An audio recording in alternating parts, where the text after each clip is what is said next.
James chapter 1 verse 15, reading from the King James Version, quote, "Then, when lust hath conceived, it bringeth forth sin, and sin, when it is finished, bringeth forth death." Unquote. The phrase, "when lust," only occurs one time in the King James Version. "Hath conceived" occurs 3 times. All 3 times, it is something that takes place after iniquity or sin. It's like a process. Psalm 7:14 goes, "Behold, he travaileth with iniquity, and hath conceived mischief, and brought forth falsehood." So it's something that takes place with lust. "It bringeth forth" happens twice in the Bible. The other time it happens is John chapter 12, verse 24. "Verily, verily, I say unto you, except a corn of wheat fall into the ground and die, it abideth alone. But if it die, it bringeth forth much fruit." "When it is finished" only occurs one time in the King James Version. The phrase "when it is finished" only occurs one time in the King James Bible. "Bringeth forth" occurs 30 times in the King James Bible. "Hath conceived," going from the Greek into the English, it means that this is second aorist active participle. What does this mean?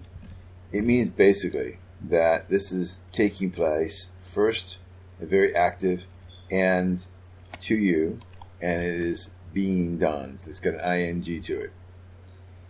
"It bringeth forth," that participle is, or parsed is, present active indicative. So in other words, it's happening, it's taking place, with you, it's active, you're doing it, and it's a matter of fact.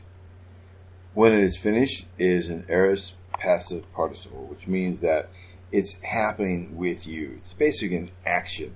It's taking place with you. And this is pretty much the same with "bringeth forth." It's taking place with you as a fact.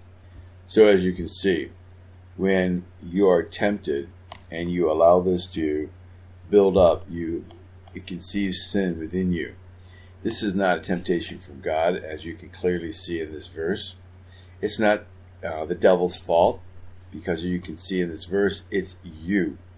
You've allowed this to take place in your heart. So you've had thought, it's conceptualizing in your heart, and you're letting it build to take action upon. This is not something you can do and pass off like Adam did to Eve. This is you. So take full responsibility for what you're doing. Let's see what John Gill has to say on this.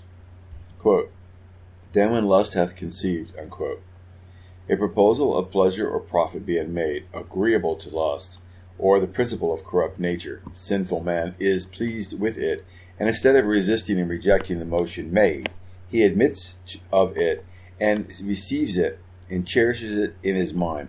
He dallies and plays with it. He dwells upon it in his thoughts and hides it under his tongue and in his heart, and as a sweet morsel forsakes it not, but contrives ways and means how to bring it about. And this is lust conceiving." The figure is used in Psalm 7:14. Quote, "Behold, he travaileth with iniquity, and hath conceived mischief, and brought forth falsehood," unquote. Of which Kim Shia, Jewish commentary, has this note, quote, "He," the psalmist, compares the thoughts of the heart, quote, "to a conception," unquote, and when they go out in word, this is, quote, "travail," unquote, and in work or act, this is, quote, "bringeth forth," unquote. Unquote. And so it follows here, quote, "It bringeth forth sin," unquote, into act, not only by consenting to it, but by performing it. Quote, "And sin, when it is finished," unquote, "being solicited, is agreed to, and actually committed," quote, "bringeth forth death," unquote. As the first sin of man brought death into the world, brought a spiritual death, a moral death upon man, subjected him to a corporal death, and made him liable to an eternal one, so every sin is deserving of death. Death is the just wages of it, yea, even the motion of sin work in men to bring forth fruit unto death. Something like these several gradual steps in which sin proceeds is observed by the Jews and expressed in much the like language in allegorizing the case of Lot and his two daughters. Quote, the concupiscence soul, or lust, stirs up the evil fragment and imagines by it, and it cleaves to every evil imagination, quote, until it conceives a little, unquote, and produces in the heart of man the evil thought, and cleaves to it, and as yet it is in his heart, and it is not finished to do it, until this desire or lust stirs up the strength of the body, first to cleave to the evil fragment, and then, quote, sin is finished, as it is said in Genesis 19:36. Thus were both the daughters of Lot with child by their father. This ends James chapter 1, verse 15, discovering the Scriptures.